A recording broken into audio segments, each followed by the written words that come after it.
شیخ عبد القادر جیلانی رحمۃ اللہ علیہ کے فرامین۔ ایک مومن کو کیسا ہونا چاہیے؟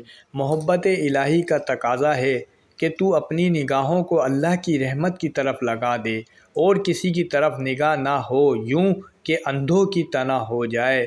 جب تک تو غیر کی طرف دیکھتا رہے گا، اللہ کا فضل نہیں دیکھ پائے گا۔ پس تو اپنے نفس کو مٹا کر اللہ کی ہی طرف متوجہ ہو جا، اس طرح تیرے دل کی آنکھ فضل عظیم کی جانب کھل جائے گی اور تو اس کی روشنی اپنے سر کی آنکھوں سے محسوس کرے گا۔ طریقت کے راستے پر چلنے کا نسخہ۔ ارشاد غوث پاک ہے کہ اگر انسان اپنی طبی عادات کو چھوڑ کر شریعت مطہرہ کی طرف رجوع کرے تو حقیقت میں یہی اطاعت الہی ہے۔ اس سے طریقت کا راستہ آسان ہوتا ہے۔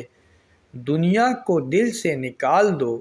ایک بار حضور غوث پاک رحمۃ اللہ علیہ سے دنیا کے بارے میں پوچھا گیا تو آپ نے فرمایا، دنیا کو اپنے دل سے مکمل طور پر نکال دے، پھر وہ تجھے ضرر یعنی نقصان نہیں پہنچائے گی۔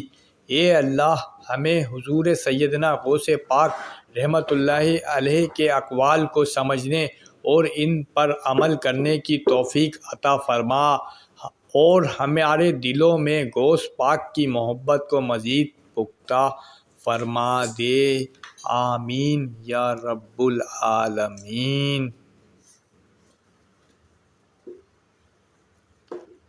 قادری کر قادری رکھ قادریوں میں اٹھا، قدر عبد القادر قدرت نما کے واسطے